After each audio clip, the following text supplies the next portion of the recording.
खाना पीना ना बनैले बाड़ू, भोरही से मुँह लटकैले बाड़ू। खाना पीना ना बनैले बाड़ू, भोरही से मुँह लटकैले बाड़ू। काहे बेचैनी में बाड़ू, करे जा देखल न जाला तड़प तड़प। दिहला दरदिया सैया दुनू तरफ, रगड़ी ले लेके बरफ। खाना पीना ना बनैले बाड़ू, भोरही से मुँह लटकैले बाड़ू। काहे बेचैनी में बाड़ू, करे जा देखल न जाला तड़प तड़प। दिहला दरदिया सैया दुनू तरफ, रगड़ी ले लेके बरफ। अब अंतरा सुनिए।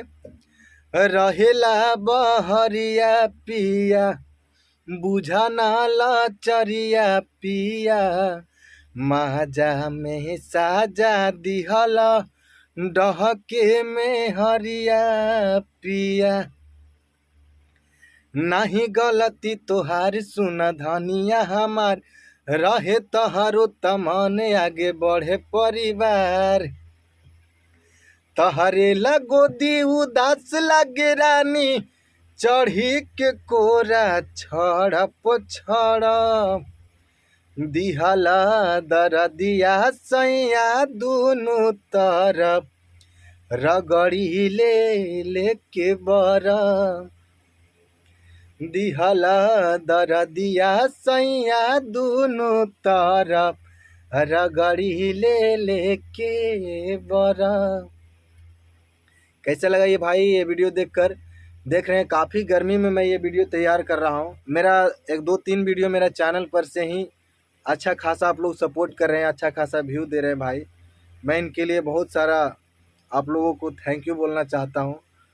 इस वीडियो को भी लाइक कीजिए और चैनल को भी अगर आप नए हैं तो सब्सक्राइब कीजिए और कमेंट भी कीजिए, ताकि अपना छोट भाई को प्यार दें, दुलार दें, आशीर्वाद दें, ताकि मैं और अच्छा मेहनत करूं और अच्छा गाने की प्रयास करूं। हमसे जितना प्रयास हुआ उतना मैंने गाया, उतना बड़ा तो मैं स्टार नहीं हूं, तो मैं उसके जैसा तो गा नहीं सकता, पर मैं अपना जिस तरह से कोशिश किया उस तरह से मैंने गाया। तो थैंक यू, मिलते हैं अगला वीडियो में। लाइक कीजिएगा भाई, हमसे जो भी गलती सलती हो माफ़ कीजिएगा अपना छोटे भाई के। बस प्यार दुलार आशीर्वाद देते रहिए।